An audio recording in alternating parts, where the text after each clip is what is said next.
കലവറ ചുങ്കത്ത് Prince Jewellers. Hi Kichu. നിക്കുന്നേ, എങ്ങോട്ട് വലിയ തിരക്കില്ല. അല്പം തിരക്കുണ്ടോ? നിക്കുന്നേ, എന്താ ഭാര്യയോട് പിടക്കാണോ?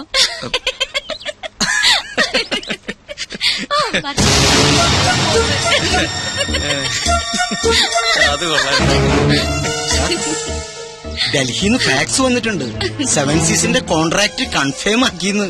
അതൊന്നും പറഞ്ഞ പറ്റില്ല. എങ്ങനെയാലും അത് ശരിയാണ്. സാറ് വേറെ എവിടെയോ ആണല്ലോ. വർമാജി, പണവും നേരവും പാഴാവുന്നതല്ലാതെ ഒരിക്കലും ഇവളൊന്ന് പിടിതരുന്നില്ലല്ലോ. അതാ പെങ്കൊച്ചിന്റെ കുഴപ്പം കൊണ്ടൊന്നല്ല. പിന്നെ അന്നപൂർണേശ്വരി ശാപം കിട്ടിയ ഒരു മുനിയുടെ കഥയുണ്ട്. ഇഷ്ടഭക്ഷണങ്ങളെല്ലാം മുന്നിലെത്തും, പക്ഷെ ഭക്ഷിക്കാനുള്ള യോഗമില്ല. ഇങ്ങനെ തൊടാതെ ഇങ്ങനെ തൊട്ടാ മതി. കാര്യം എന്നാ അങ്ങനെ തൊടാം. രാവിലെ ഷൂട്ടിങ്ങിനായി കൊച്ചിങ് വരും. അപ്പൊ സാറ് തിരക്കില്. സാറ് ഫ്രീ ആവുമ്പോ കൊച്ചു ഹോസ്റ്റലിലെത്തും. പിന്നെങ്ങനെ? തെളിച്ചു പറ. ഞാനൊരു പ്ലാൻ പറയട്ടെ. ഒരു ഔട്ട്ഡോർ ഷൂട്ടിംഗ് പ്ലാൻ ചെയ്തൂടെ? ഇതിന്റെ ബാക്കി വല്ല ഊട്ടിയിലോ ബാംഗ്ലൂരിലോ പോണ്ടിച്ചേരിയിലോ മറ്റോ. അതാവുമ്പോ പെങ്കൊച്ചി 24 മണിക്കൂറും സാറിന്റെ കയ്യിൽ തന്നെ ഇരിക്കും. Varmaji, oh thank you very much. Great idea. Akhila, താൻ വളരെ ലക്കിയാണല്ലോ. എന്താ മനു? അഖില ചെയ്ത ആദ്യത്തെ ആഡ് തന്നെ നോർത്ത് ഇന്ത്യയിൽ ക്ലിക്കായി. റഷസ് കണ്ടപ്പോഴേ കമ്പനി സാറ്റിസ്ഫൈഡ് ആയിരുന്നു. ഇപ്പതാ പുതിയ ഓഫർ. പക്ഷെ ഇത്തവണ ഫ്ലോറിലായിരിക്കില്ല, ഔട്ട്ഡോറാ. പോണ്ടിച്ചേരിയാ കമ്പനിക്ക് താല്പര്യം. ഞാൻ ഓക്കെ പറഞ്ഞു. നാളെ തന്നെ പുറപ്പെടണം. അല്ല, ഇത്ര പെട്ടെന്ന് പോണോന്ന് പറഞ്ഞാല് പിന്നെ ഞാനും അത് ചോദിച്ചു. പക്ഷെ ഇമ്മീഡിയറ്റ് റിലീസ് വേണമെന്നാണ് കമ്പനി പറയുന്നത്. അല്ല, എന്നാലും ഇയാളെല്ലാം പോയി അറേഞ്ച് ചെയ്തേ. പോയെ. രോഗി ഇച്ഛിച്ചതും പാല്, വൈദ്യൻ കൽപ്പിച്ചതും പാല്. അതുപോലായി ഇപ്പൊ അല്ലേ? മനസ്സിലായില്ല. ഒഴിവ് കിട്ടുമ്പോ അഖിലയും കൂട്ടി ഒരു ട്രിപ്പ് അടിക്കാമെന്ന് 2-3 ദിവസമായി ഞാനും ആലോചിക്കായിരുന്നു. അഖിലയ്ക്കും ഒരു ചേഞ്ച് ആവുമല്ലോ. ദാ ഇപ്പൊ അതും ഒത്തു. മനസ്സിലായില്ലേ? അതായത് ട്യൂബ്ലൈറ്റ് ആണ്, ട്യൂബ്ലൈറ്റ്. നിനക്കിത് എന്തിന്റെ സൂക്കേടാക്കിച്ചു? എടാ, കനകമൂലവും കാമിനി മൂലവുമാണ് മനുഷ്യന്റെ സമനില തെറ്റുന്നെന്ന് പറയുന്നതിന്റെ ലേറ്റസ്റ്റ് തെളിവാണ് നീ. അവളെ പാട്ടിന് വിട്ടങ്ങനെ എത്ര തവണ ഞാൻ നിന്നോട് പറഞ്ഞു. ദേ അങ്ങോട്ട് നോക്കിയേ, അത് കണ്ട.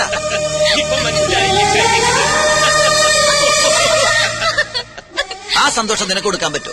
പറ്റില്ല. എന്തുകൊണ്ട്? നിന്റെ കയ്യിൽ പണമില്ല. അവക്ക് വേണ്ടത് പ്രേമമല്ല, പണമാണ്. അതിന്റെ തെളിവാണ് ആ കാണുന്ന ചിരി. എടാ, നിനക്കറിയില്ല എന്തിനാ പെട്ടെന്ന് ഇങ്ങനെ ഒരു പോണ്ടിച്ചേരി ട്രിപ്പ് പ്ലാൻ ചെയ്തത്? എടാ, കുമ്പളം നടന്നത് കുരു എടുക്കാനല്ലോ. പക്ഷെ നമുക്കെന്ത് ചെയ്യാൻ പറ്റും? നമ്മളൊക്കെ വെറും കോമാളികളാ, സർക്കസ് കൂടാരത്തിലെ ജോക്കർ. എടാ, പൂജ്യത്തിന് സ്വന്തമായിട്ട് വിലയില്ല. അത് 1-നോടോ 10-നോടോ 100-നോടോ ചേരുമ്പോ അത് 10ആയും 100ആയും 1000ആയിട്ടൊക്കെ മാറും. അതുപോലെ നമ്മളൊക്കെ വെറും വട്ടപൂജ്യം, വെറും വട്ടപൂജ്യം.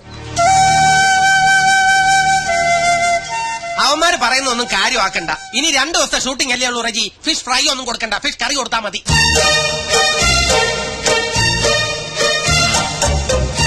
എടാ ജീവ, എന്താടാ നീ അറിഞ്ഞ എന്ത്? ഔട്ട്ഡോർ ഷൂട്ടിങ്ങിനായിട്ട് മനസ്സാറ് പോണ്ടിച്ചേരിക്ക് പോകണു. അതെ, പോണ്ടിച്ചേരിക്ക് പോകുന്നു. ഒപ്പം കുറെ മോഡൽസ് ഉണ്ട്. ഇതും പറഞ്ഞതല്ലേ, നിനക്കെന്താ വട്ടായ?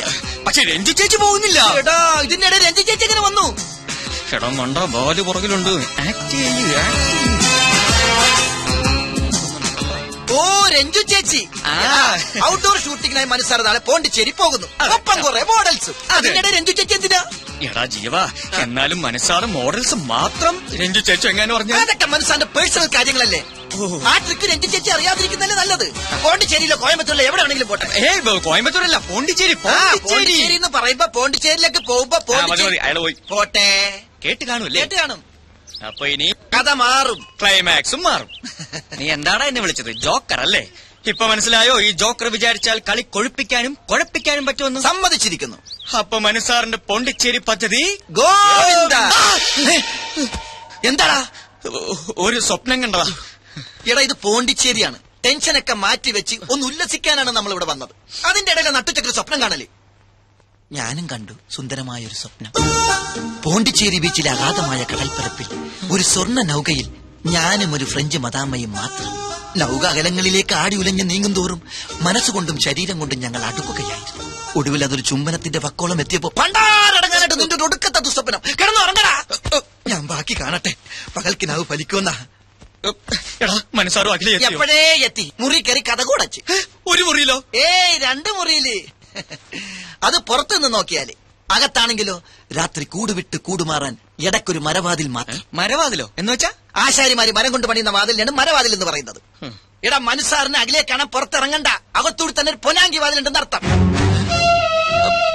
അല്ല, ഈ വാതിലില്ലാത്ത ഞാൻ ആ സ്വപ്നം ഒന്ന് ഫിനിഷ് ചെയ്തോട്ടെ പ്ലീസ്.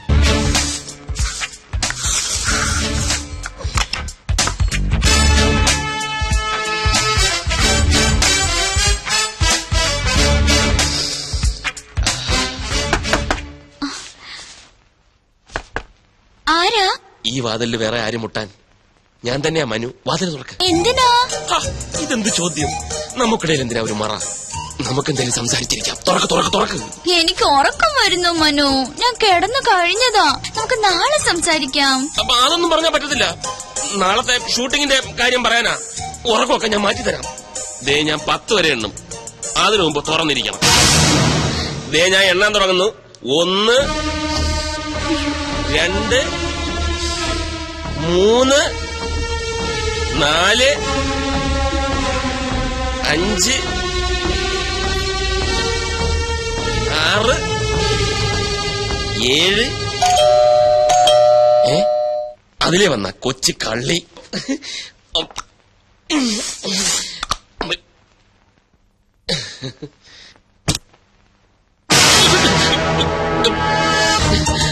നീ ഇവിടെ വെൽക്കം.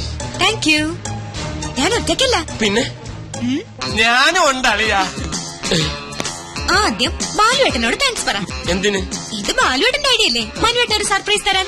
ഓ, നിന്റെ ഐഡിയ ആയിരുന്നല്ലേ? ആ. താങ്ക്സ്. പെട്ടെന്നുള്ള പ്ലാനിങ് ആയതുകൊണ്ടല്ലേ അളിയന് രഞ്ജുവിനെ അറിയിക്കാൻ പറ്റാത്തത്. അതുകൊണ്ട് ഞാനൊന്ന് ഹെൽപ്പ് ചെയ്യാന്ന് വെച്ചു. ഏതായാലും ഹെൽപ്പ് വളരെ നന്നായി. അപ്പൊ എല്ലാം പക്കയല്ലേ? ഇനിയിപ്പൊ നിങ്ങളായി, നിങ്ങളുടെ പാടായി. ഞാൻ എന്റെ റൂം ഒന്ന് ശരിയാക്കട്ടെ. ഹാവ് എ നൈസ് ടൈം അളിയാ. വളരെ ഹാപ്പിയാ ഹാപ്പിയാ. ഓക്കേ. ഇതുകൂടെ വെച്ച കേട്ടോ. പൂവർ അളിയൻ. നല്ല സ്ഥലം, എനിക്കിഷ്ടമായി. അതെ, നമ്മുടെ ഹണിമൂൺ ഇവിടെ വരായിരുന്നു അല്ലേ മനുവേട്ട? കറക്റ്റ്. ഞാനും അതിനെപ്പറ്റി ആലോചിച്ചു. ഒന്നും ചോദിച്ചില്ലല്ലോ. എവിടെ നമ്മുടെ ഹണിമൂൺ കപ്പിൾസ്? ആര്? കിച്ചു അഖിലേയും. ഓ, നമ്മുടെ വിച്ചുവാകിലേയും അവരവരെ മുറി കാണും. നമുക്ക് പോയി കാണാം. വേണ്ട വേണ്ട. അതെന്താ? നീ എന്തായി പറയുന്നത്? നമ്മൾ അങ്ങോട്ട് ചെന്ന് കാണാനോ? നമ്മുടെ ശമ്പളം പറ്റുന്നവർ ഇങ്ങോട്ട് വന്നല്ലേ കാണേണ്ടത്? അതിന് ഞാൻ വന്നത് അവർ അറിഞ്ഞിരിക്കില്ലല്ലോ. രാവിലെ അറിയുമല്ലോ. അത് പോരാ, എനിക്ക് ഇപ്പൊ കാണണം. മനുവേട്ടനെ ഞെട്ടിച്ച പോലെ എനിക്ക് അവരെ ഒന്ന് ഞെട്ടിക്കണം. മനുവേട്ടനല്ലേ എപ്പോഴും പറയാറ് കിച്ചു സ്വന്തം അനിയനെ പോലെയാണെന്ന്. എന്നിട്ട് ഇപ്പൊ മാത്രം എന്താ ഒരു ശമ്പളക്കാരനായത്? അതല്ല, എന്നാൽ ഈ രാത്രി അവരെ ബുദ്ധിമുട്ടിക്കണ്ട. അതൊന്നും സാരമില്ല. അവർക്ക് ഇതൊന്നും ഒരു ബുദ്ധിമുട്ടാവില്ല. മനുവേട്ടൻ വരണ്ട, ഞാൻ പൊയ്ക്കോളാം. ഏതാ മുറി? അത് വേണ്ട, ഞാനിവിടെ വരാം. പക്ഷെ ഈ വേഷത്തിൽ വേണ്ട. യാത്ര ചെയ്ത് വന്നതല്ലേ, ഒന്ന് ഫ്രഷ് ആയിട്ട് വരൂ. അത് കറക്റ്റ്. ഞാനിപ്പോ അതല്ല ബാത്റൂം, അതാണ് ബാത്റൂം. ഇത് വേറെ മുറിയാ. മുറിയോ? ആ, കിച്ചുവിന്റെ മുറി. കിച്ചന്റെ മുറിയോ? ഇത്ര അടുത്തോ? അത് നന്നായി. 2 കപ്പിൾസ് എടുത്ത്. ഓക്കെ, ഒരു 5 മിനിറ്റ്. ഓക്കെ. എന്റെ അടിമുടി നിറഞ്ഞപ്പോ നെഞ്ചിലൊരു പുല്ലേ പുല്ലേ. നീ എപ്പ ഇതിന്റെ അകത്ത് കയറി? ഞാൻ എപ്പോഴേ കയറി. ഫോൺ അടിക്കുന്നു, നീ പോയി എടുക്ക്. നീ പോയി എടുക്ക്. ഞാനൊന്നും ഇട്ടിട്ടില്ല. ഞാൻ ഇട്ടിട്ടില്ലെന്ന്. അങ്ങനെ നിനക്ക് പോയി എടുത്തൂടെ? എന്നാ അവിടെ കിടന്ന് അവിടെ കിടന്നടിക്കട്ടെ. പക്ഷെ അടിയുടെ താളം കേട്ടിട്ട് അഖിലയാണോന്നൊരു സംശയം. ആണോ? ഈ കഴുത എവിടെ പോയി കിടക്കുന്നു? സുഗന്ധം. ഹലോ, നീ അവിടെ എന്തെടുക്കുക? ചെവി കേട്ടൂടെ നിനക്ക്? അപ്പൊ മനസ്സാറായിരുന്നോ? എന്താ സാർ? നീ വേഗം അഖിലയുടെ മുറിയിലോട്ട് ചെല്ല്. എന്തിനാ സാർ? എടാ രഞ്ജു, ആ പണ്ടാരക്കാരൻ ബാലുവും കൂടെ വന്നിട്ടുണ്ട്. അവക്കിപ്പം നിന്നെ അഖിലെ ഒരുമിച്ച് കാണണമെന്ന്. നിന്നെ അവിടെ കണ്ടില്ലെങ്കിൽ ആ കൂടെ കുഴപ്പമാവും. പെട്ടെന്ന് കൂടെ ചെല്ല്. അല്ല സാർ, അങ്ങനെ പെട്ടെന്ന് പോകാൻ പറ്റിയ അവസ്ഥയിലല്ല ഞാനിപ്പോ. അതൊന്നും എനിക്ക് കേൾക്കണ്ട. ഏതവസ്ഥയിലായാലും ഇപ്പൊ ചെല്ലണം. വേഗം. ശരി സാർ. ജീവ, അവള് മുറിയിലേക്ക് ചെല്ലാൻ പറഞ്ഞു അല്ലേ? അതേ പറഞ്ഞു. കൂട്ടിന് ഞാനും വേണോ? വേണോന്നോ? തീർച്ചയായും വേണം. പിന്നെ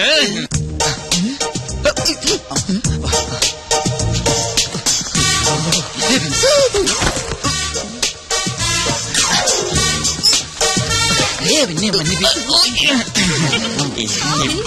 പല്ല് തേക്കാൻ വേണ്ടി ഇറങ്ങി.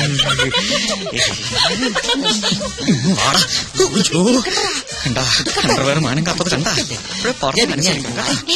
ഇല്ലെന്നേ, പിന്നെ വിളിച്ചിട്ടേ ഇല്ല. അതൊക്കെ ഞാൻ മാനേജ് ചെയ്തോളാം. Don't worry Jolsna.